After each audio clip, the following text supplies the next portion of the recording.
Tefila, la prière. J'ai une ségoula en or pour vous, afin que vos prières soient exaucées. Tout simplement, arrêtons d'exiger du bon Dieu. Il ne nous doit strictement rien. Lorsque vous ferez vos prières pendant les 10 jours de pénitence, suppliez à Kadosh Baruch Hu. Moshe Rabbeinu lui-même, le plus grand des Nevi'im, des prophètes, malgré qu'il existe 10 types de prières, la prière qu'il utilisait, c'était la supplication. Il suppliait Hachem, comme un fils qui supplie son papa. Lorsqu'on supplie son papa nous donne. Quand on exige de notre papa ne nous donne pas. Alors, pendant les 10 jours de Teshuvah, on va supplier Hachem que si tu le veux bien, si tu veux bien nous donner, alors sache qu'on est là et on est prêt à recevoir.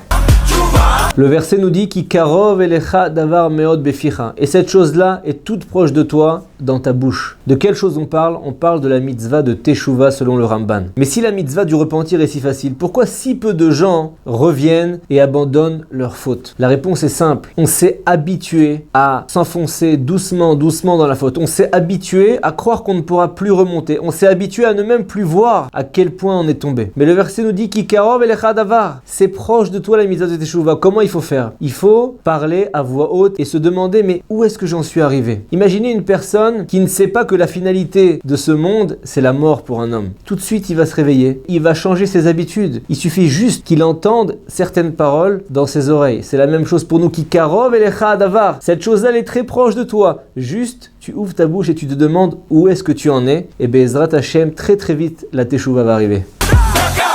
Tzedaka, la charité. Que veut dire le verset Ayez Asher Ayez? Je serai qui je serai. Hachem nous dit en réalité qu'il sera avec nous de la même façon qu'on se comporte avec les autres. Si avec les autres, j'ouvre ma main, il ouvrira sa main avec nous. Si avec les autres, je me comporte difficilement, alors l'Oralenu, il se comportera avec nous difficilement. Hachem se comporte comme on se comporte avec les autres. C'est pour ça que David Amelech écrit dans le Teilim Hachem Tzilcha, Dieu est ton ombre. Si tu ouvres ta main, il ouvre sa main. Alors voilà la bonne nouvelle, c'est nous qui pilotons les bénédictions qu'on reçoit du ciel. Bonne chance.